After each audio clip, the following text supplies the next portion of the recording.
kewenangan peradilan tun ya, menyelesaikan sengketa administrasi pemerintahan setelah ditempuhnya upaya administratif. Tadi secara sekilas sudah saya jelaskan bahwa hukumnya wajib sebelum mengajukan gugatan harus menempuh upaya administratif. Ya. Nah, warga negara, artinya penggugat itu sudah tertib, tapi justru birokrat yang tidak tertib. Mereka biarkan gitu, tidak dijawab sampai lewat waktu. Saya bilang kalau pengadilan tun tidak menerima gugatannya, itu merugikan pihak penggugat karena dia sudah menempuh. Tapi soal proses di pemerintahan itu di luar kewenangan penggugat. Jadi cukup buktikan bahwa dia pernah menempuh upaya administratif dan tidak ada jawaban.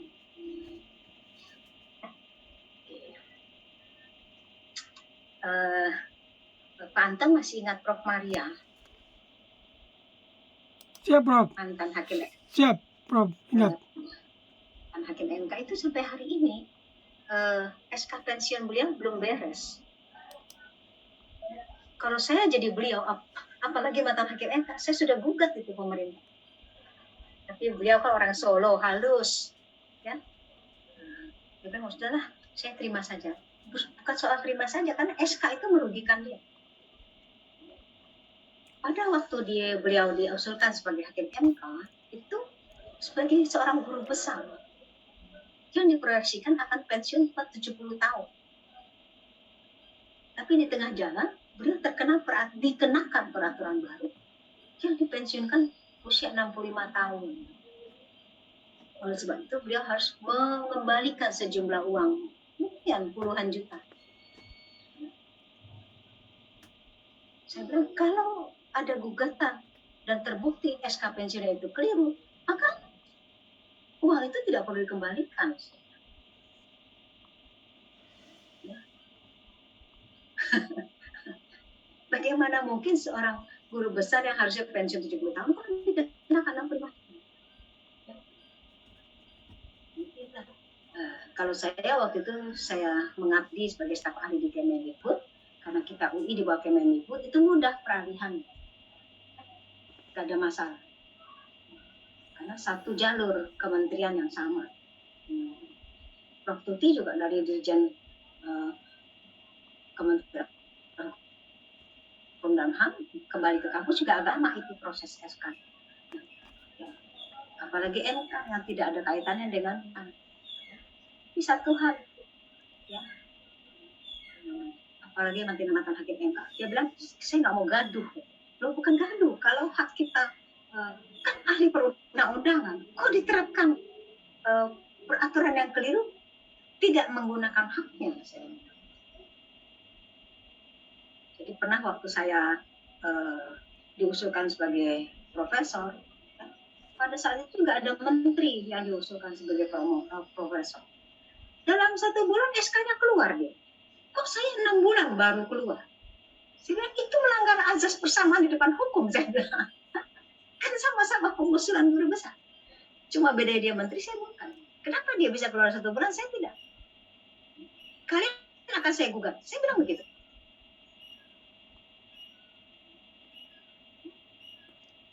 Rektor dan dekan waktu itu, Prof. Hikmahanto, udahlah Mbak, jangan bikin gaduh, katanya. Loh, memang harus digaduhkan, saya bilang. Kalau saya seorang yang paham hukum tidak menggaduhkan persoalan ini, berapa banyak korban akan jatuh lagi. Ya kan? Jadi harus kita ingat, dengan pengetahuan hukum itu kita bukan hanya untuk kepentingan pribadi kita, tapi kita harus membangun paradigma bahwa pelanggaran hak itu akan berjalan terus kalau tidak kita persoalkan. Melawan itu penting kalau kita punya dasar perlawanan. Kalau kita orang yang paham hukum, kita tahu dasar perlawanan tapi tidak kita lakukan, itu sama saja kita membiarkan calon-calon korban berikutnya akan berjatuhan, apalagi yang tidak paham hukum.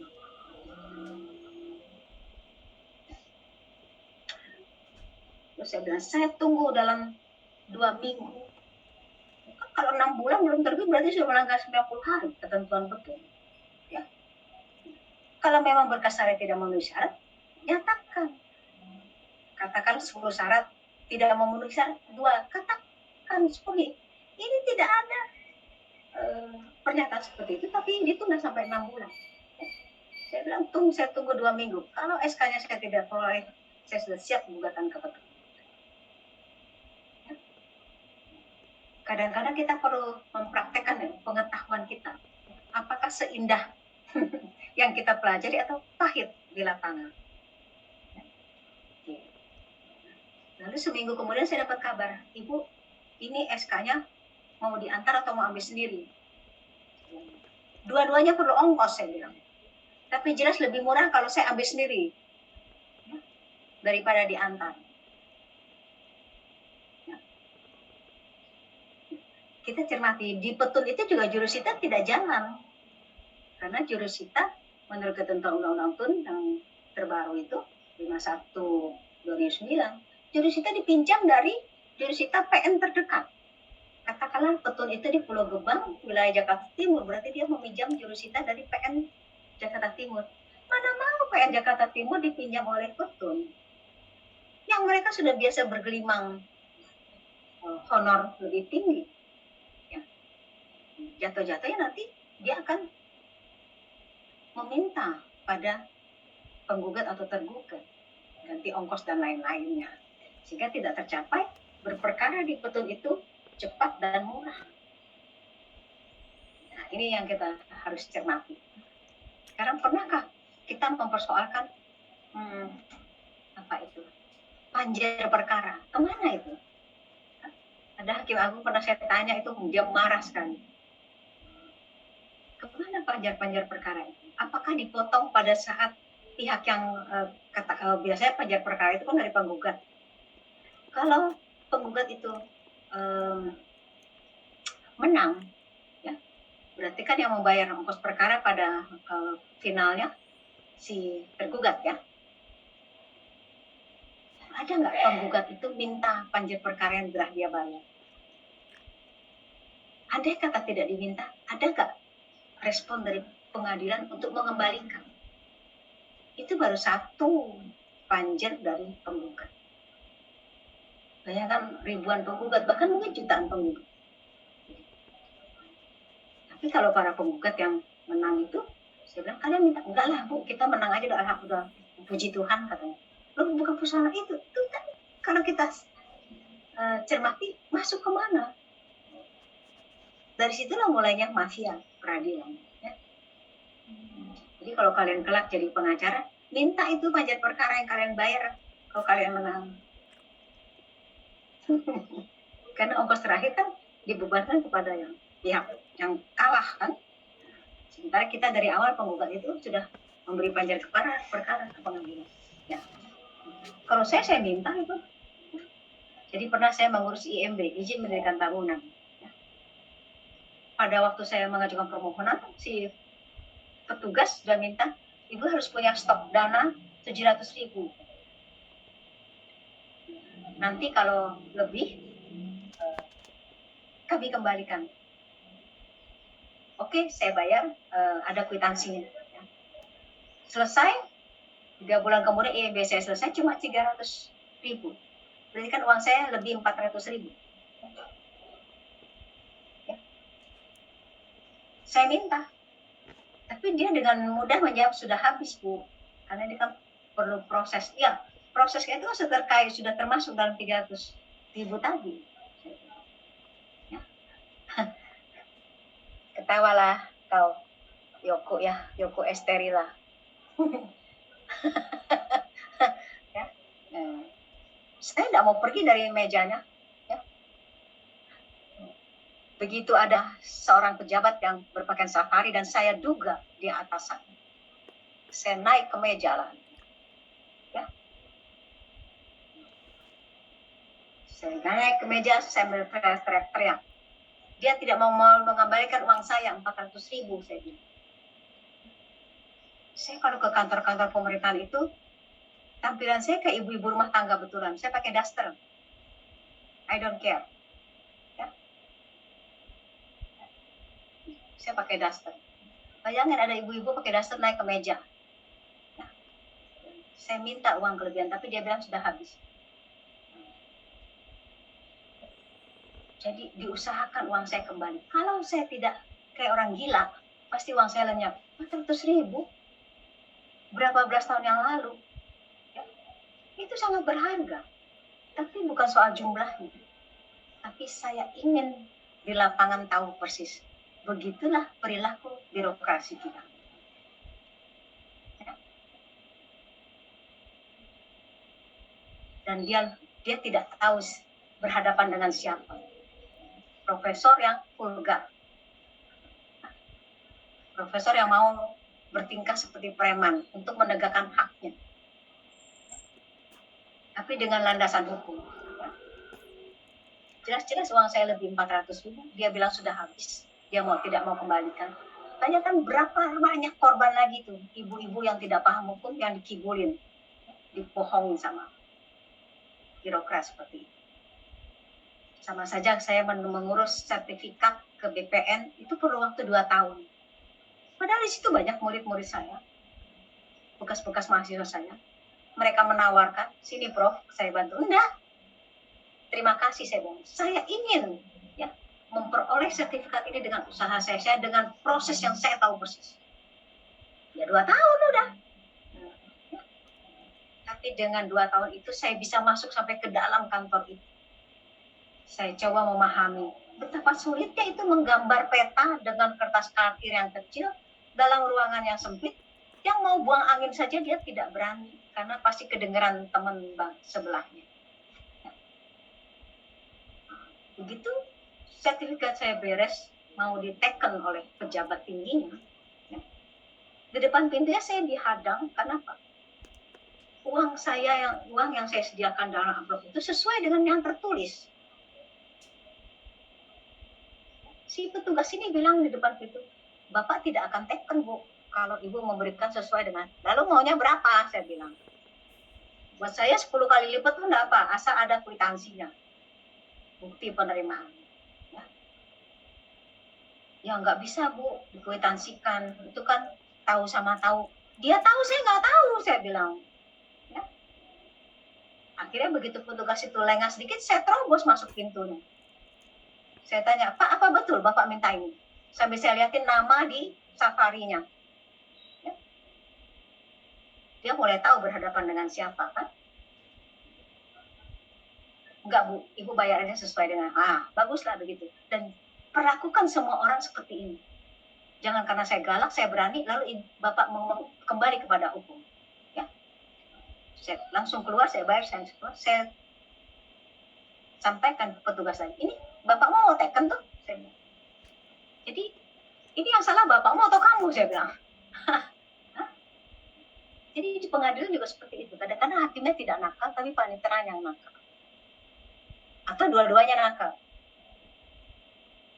Makanya KPK mencantumkan dalam penelitiannya, bahkan sudah diatur oleh KPK bahwa panitera termasuk pejabat pengadilan yang bisa di OTT juga. Oke, kita lanjut ya di sini. Oke. Nah, varian upaya administratif ada berbagai perma di sini. Jadi tolong kalian memiliki perma-perma ini supaya kalian tahu perkembangannya, ya. Lalu ada lagi, ini perma lagi. Jadi sudah ada berapa itu permanya? 1, 2, 3, 4. Ya. Ya, ada 4 perma. Kalian perlu memiliki browsing saja ke web MA. Ya. Oke, kita lanjut di sini. Dalam sengketa kepegawaian, mungkin kalian jarang menangani ini. Ya. Ini banyak juga sengketa-sengketa kepegawaian itu. Cuma di bawah ASN sekarang, KSN, ya, itu banyak tidak dipatuhi. Kenapa? Untuk menduduki suatu jabatan itu ada fit and proper test. Nah, ini pernah terjadi di DKPP, Dewan Kehormatan Penyelenggara Pemilu. Ada seseorang yang tidak lolos dia fit and proper test untuk satu jabatan, tapi dipertahankan oleh atasannya, lalu dikritik oleh KSN. Ini loh putusan kami sudah begini, mengapa tidak dilaksanakan? Sudah, jalan saja begitu. Ya, sampai 3 tahun kemudian terus berjalan masalah itu tanpa mempedulikan KSN. Ya.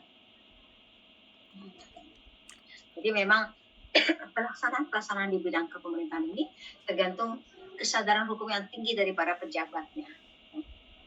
Ini juga ada PP 79 ya, yang perlu kalau kalian mengurus mengenai ASN, ini kalian perlu miliki PP 79 2021 mengenai banding administratif. Karena sengketa kepegawaian berapa kali pun undang-undang Petun berubah, dialah yang masih signifikan dibanding sengketa pajak dan sengketa mahkamah pelayaran begitu ya. Sengketa administrasi negara yang di bidang kepegawaian itu masih signifikan. Kewenangan peradilan tun tingkat pertama mengadili gugatan pasca upaya administratif. Ya. Ini diatur oleh pasal 75 di Undang-Undang Administrasi Pemerintahan. Ya. Warga masyarakat yang dirugikan terhadap keputusan dan atau tindakan dapat mengajukan upaya administratif kepada pejabat pemerintah atau atasan pejabat yang menetapkan dan atau melakukan keputusan dan atau tindakan. Jadi kita cermati bukan cuma keputusan tapi tindakan. Yang tadi saya lakukan, SK guru besar saya lebih lambat daripada SK yang kebetulan menjadi menteri, ya. Atau tadi pengajuan IMB seperti itu ya. Yang penting kalau ada sesuatu yang melanggar harus kita lawan, jangan peduli hasilnya. Karena pola pikir hukum administrasi negara itu yang penting proses. Kan proses itu bisa kita pegang, bisa kita lakukan. Ya. Terkait hasil, banyak hal yang di luar kewenangan kita karena menyangkut pihak lain yang berkuasa. Ya. Jadi jangan pernah takut berproses dan jangan dulu memikir hasilnya. Bagaimana kita tahu hasilnya menang atau kalah kalau kita tidak pernah ikut bertanding, kan begitu. Nah, lalu keberatan di sini diajukan secara tertulis paling lama 21 hari, diselesaikan paling lama 10 hari, lalu 5 hari. Jadi buat birokrat ini hal yang berat. Biasanya mereka leyeh-leyeh, kerjanya lamban. Ya. Tapi sekarang dipacu 5 hari, 10 hari, 21 hari. Tapi jangan lupa, jadi kalau kita berkirim surat, itu jangan nunggu dijawab. Lewat 5 hari, hari keempat, kita sudah bersurat lagi. Atau kalau kita tahu WA-nya, kita WA, mengingatkan. Ini sudah hari keempat loh, besok Bapak sudah dalam keadaan tergugat, gitu. Ya. Kalau kita nunggu terus, dia lupa dengan alasan emangnya saya ngurusin kamu aja. Jadi pengalaman saya kalau saya berurusan dengan kantor pemerintahan, kalau dia janjikan dulu ya, belum adanya Undang-Undang 30 2014, kalau dia janjikan seminggu, saya akan datang minggu kedua. Karena kalau saya datang seminggu, dia jawab begitu pasti. Emangnya saya ngurusin ibu aja. Kan kerjaan saya banyak, oke, kita telan kekesalan saya. Ya. Tapi begitu minggu kedua, bahkan sebulan baru kita datang. Dia nggak ada alasan. Ini loh janjinya seminggu, saya udah datang minggu kedua atau sebulan, nggak ada lagi alasan. Sekarang dalam 2 jam saya tunggu, nggak mau, dia nggak bisa lari lagi, ya. Karena kita sudah melewati waktu. Oke. Nah, jadi kita Anda baca saja ini, saya hanya menunjukkan pasal-pasalnya ya. Oke, ini juga. Jadi dari 75 tadi, kita mulai dari SEMA ini. Ya, kenapa? Undang-Undang Petun itu juga 30 2014 ya, juga meminta pengawasan DPR. Tapi jangan harap Dewan itu hanya aware, peduli kalau sesuatu yang ada uangnya. Sementara prosesnya nggak ada uangnya, mengatur terus. Oleh sebab itulah yang membuat Mahkamah Agung selalu membuat SEMA atau Perma. Karena 2 kali Undang-Undang Petun dirubah, tidak ada perubahan yang signifikan dan tidak terbit peraturan pelaksanaannya satupun.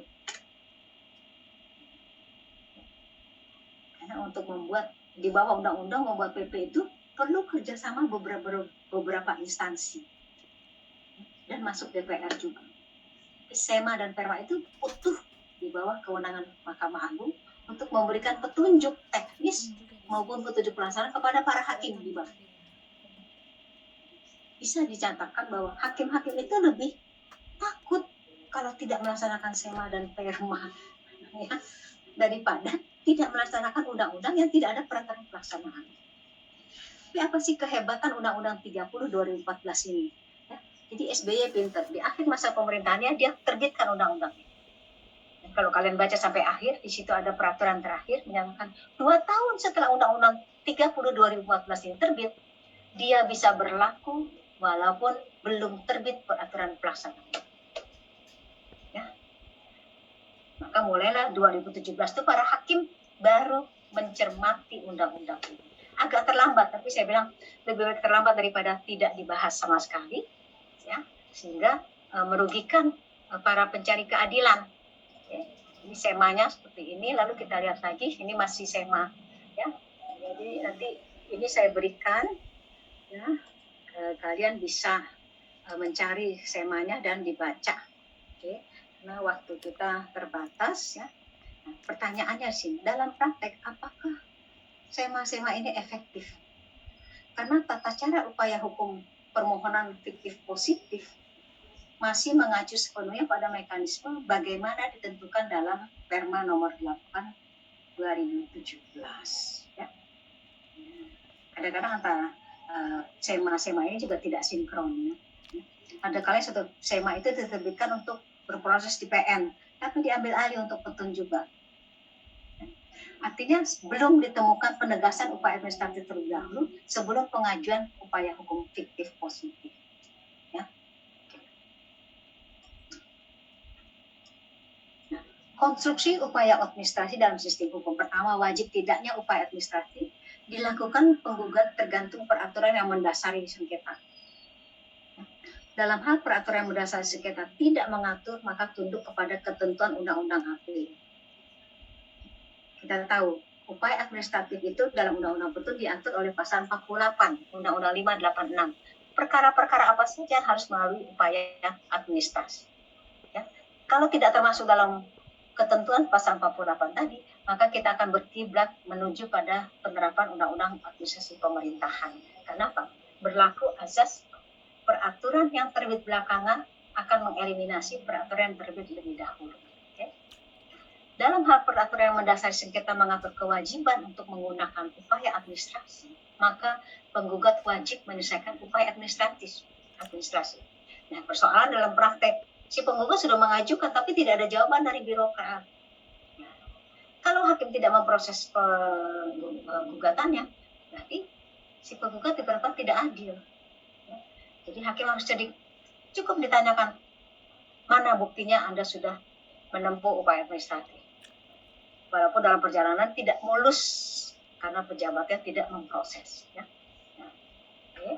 Dalam hal peraturan yang mendasari sengketa mengatur upaya hukum tapi bersifat fakultatif untuk menggunakan upaya administratif, maka penggugat dapat tidak menggunakan upaya administratif. Ya.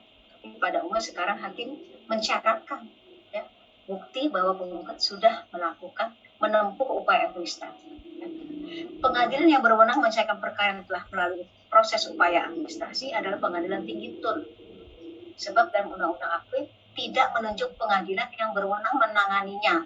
Sementara Undang-Undang Peradilan TUN jelas menunjuk PT TUN sebagai pengadilan yang berwenang. Ini kita lihat lagi pasal 48 Undang-Undang 586.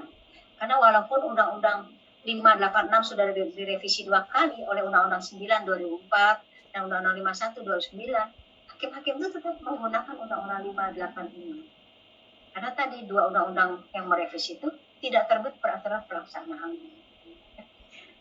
Demikian materinya, nanti saya muat di chat ya. Oke. Kalau saya muat di chat, kalian bisa bisa download.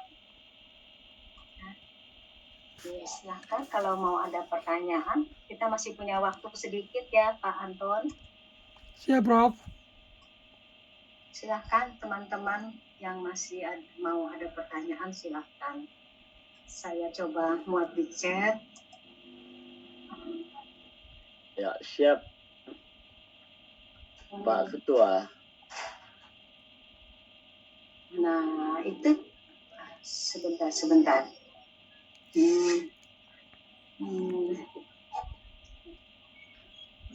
Coba itu sudah saya kirim satu yang slide pertama. Siapa yang sudah bisa mendownload?